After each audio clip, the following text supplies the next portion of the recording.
think it's always a pleasure when you have students with whom you can share your experience and people from across industries. So we have consulting, financial services, as well as the manufacturing, and all of them talking about HR perspective. It's great learning for me as well. So the interesting thing is that Dr. Varuna called me, I think a month back or so. She said we are having an HR conclave and we would like to have you here and present something. And I was wondering, I'm not from HR, you know that. I'm essentially a sales, marketing and alliances person. And I was, what kind of contribution can I make? Then I realized I'm part of an industry called the analytics, with IT industry, and there is that analytics.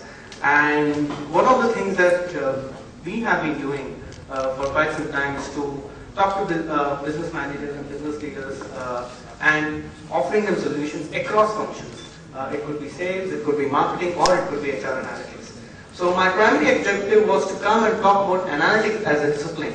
And of course I'll touch upon HR analytics as well. But I'll make a conscious effort not to intellectualize the entire topic and stick to some of the fundamentals that business of today require when it comes to HR analytics. So I work with this company called ClickTech. Of course, they have explained about the company in the introduction. And my previous associations have been with companies like SAP and Salesforce.com.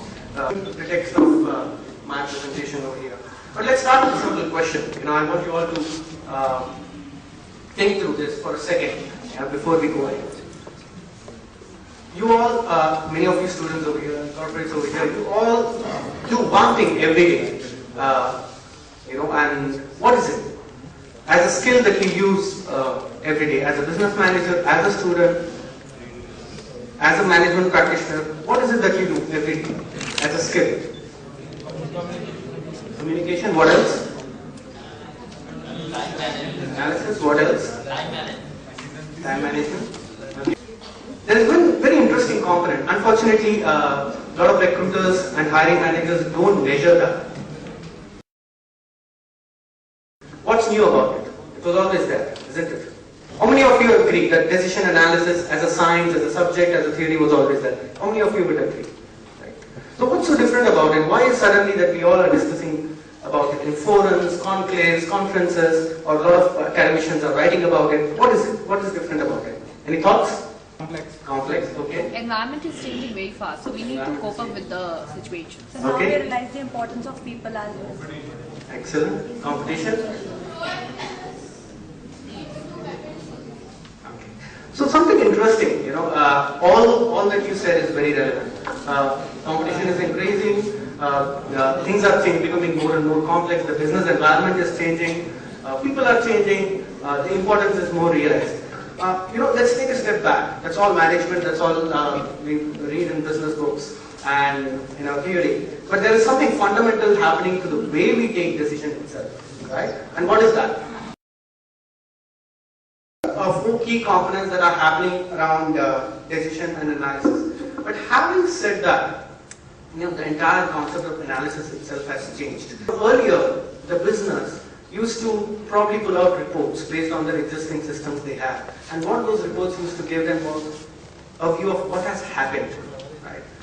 So something happened and you get a report of it, which is not proactive, which is a reactive approach. Well, organizations matured over a period of time. They realized it cannot happen that, I only decide on things that have already happened, but I need to proactively know. They said, okay, let me build some basic analysis, let's not have my payroll report or my recruitment report, just a tabular and columnar report, but let me add some basic analysis. Basic analysis could include what has been the attrition rate, how fast we have been recruiting people and so on and so forth. Over a period of time, it matured further.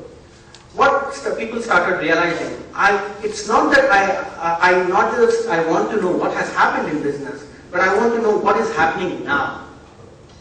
I want to know the current performance of my salesperson sitting in Bangalore. I want to know the current performance of my operations head who runs a factory in Patna, right? What's happening now? And that's when we have started having dashboards, real-time dashboards, and so on and so forth.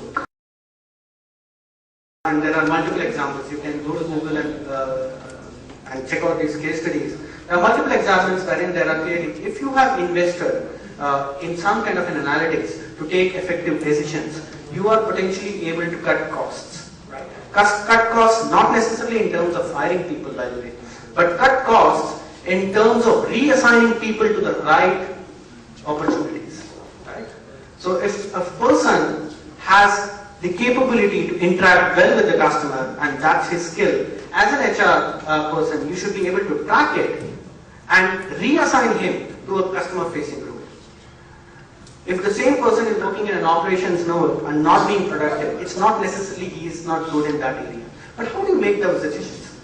That's where HR analytics comes in.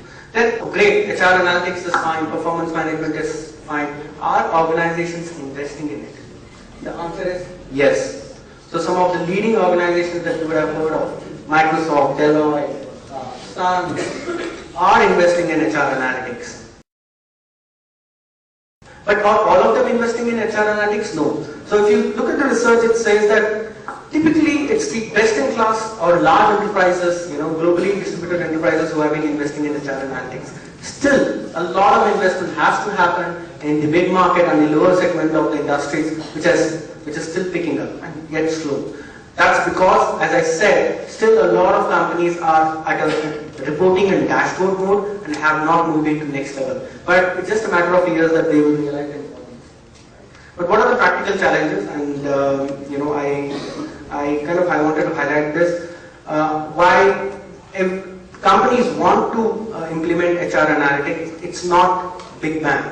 Today I decide that I want to roll out HR analytics. It's not that I can go ahead and implement it right away. It's a phased approach. There are a lot of challenges, and to start with the challenge, it starts with people itself.